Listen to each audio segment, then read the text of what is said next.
Hello everyone. तो आज हम बात करेंगे अक्षय तृतीया की, जो कि है 10 मई 2024 को।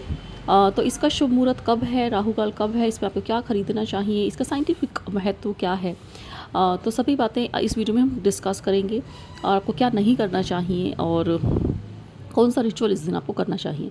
तो सबसे पहले बात कर लेते हैं कि जो अक्षय तृतीया है उसका मुहूर्त कब है। तो उसका जो टाइमिंग्स है वो है 5:33 सुबह से लेकर 12:18 दोपहर तक। और ये जो मुहूर्त है ये 6 घंटे 44 मिनट का है। इस टाइम पर आप पूजा कर सकते हैं माता लक्ष्मी और विष्णु भगवान की।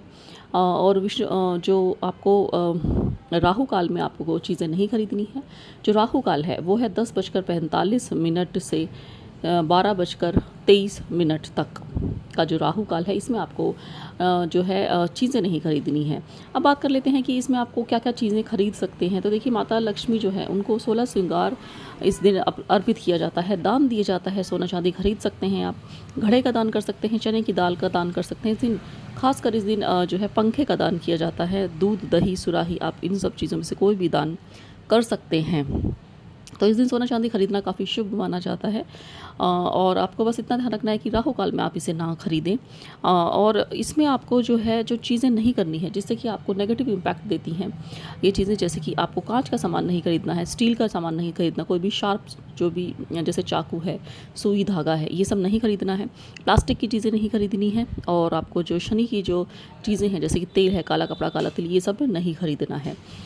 तो अब बात कर लेते हैं कि इनका जो है साइंटिफिक क्या इनकी इम्पोर्टेंस है इस चीज़ की। तो देखिए, जो हमारे हिंदू धर्म है वो साइंटिफिकली जो है डिज़ाइंड है। बस जो है इनकी जो टर्म्स हैं, जो कहने का तरीका है वो पुराने ज़माने का है, इसलिए हमें ऐसा लगता है कि ये सारे पुरानी बातें हैं, बकवास बातें हैं, इनका कोई साइंटिफिक लॉजिक या साइंटिफिक इन सब चीज़ों का प्रूफ नहीं है। तो देखिए, साइंटिफिक अगर हम चीज़ों की बात करते हैं तो अगर आप हमारे ग्रंथ वगैरह सब पढ़ते हैं तो उसमें जो कहानियाँ हैं वो सारी जो है साइंटिफिक जो फिनोमिनन है उनको दर्शाती हैं। जैसे कि एक उसमें कहानी है जो कि टाइम डायलेशन को दर्शाती है। जो आपको एक ऐसी कहानियाँ हैं जिसमें क्लोनिंग को दर्शाया गया है।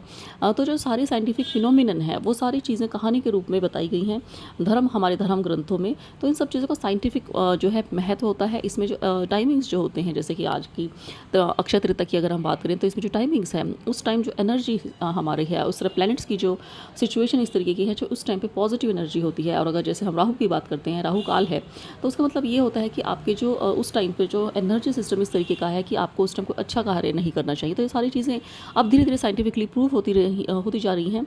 तो आपको इन सब चीज़ों को करना चाहिए, क्योंकि देखिए करने में क्या जाता है, अगर आप इन चीज़ों को बिलीव भी नहीं करते हैं तो भी तो इन सब चीज़ों से आपकी लाइफ में पॉजिटिव इम्पैक्ट ज़रूर आता है, क्योंकि पॉजिटिव एनर्जी के टाइमिंग्स दिए हुए हैं। अगर आप पंचांग की बात करेंगी ना, हिंदू पंचांग की, तो उसमें आपको पहले से ही जो है सूर्य ग्रहण और चंद्र ग्रहण कब है पूरे साल का आपको दे दिया जाता है। जबकि नासा जो है वो साइंटिफिकली स्टडी करके वही टाइमिंग्स जो है देता है आपको, तब हम इस चीज़ को मान लेते हैं। लेकिन क्योंकि हमारी जो धर्म ग्रंथ है काफ़ी पुराने हैं, ओल्ड हैं, तो हम इनको नहीं मानते हैं। तो इन सब चीज़ों का साइंटिफिक महत्व अपने आप में बहुत बढ़ जाता है। अब बात कर लेते हैं इस दिन आप रिचुअल क्या कर सकते हैं। तो इसमें धनिया आप इस टाइम खरीद सकते हैं और उसको आपको पूजा करके उसको आप उगा सकते हैं घर में।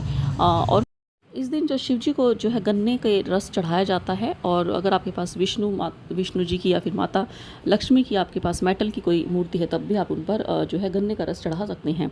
तो इन सब चीज़ों से आपके जो है घर में पॉजिटिविटी आती है। और सबसे पहले आपको अपना घर बिल्कुल एकदम साफ़ कर लेना है, क्योंकि साफ़ घर में जो है पॉजिटिव एनर्जी आती है, ये तो हम सभी जानते हैं। और लक्ष्मी माता भी साफ़ घर में ही जो है आती हैं। तो आप इस दिन सुबह उठकर नहा धोकर अपने घर की साफ़ करके ये सारी रिचुअल्स कर सकते हैं।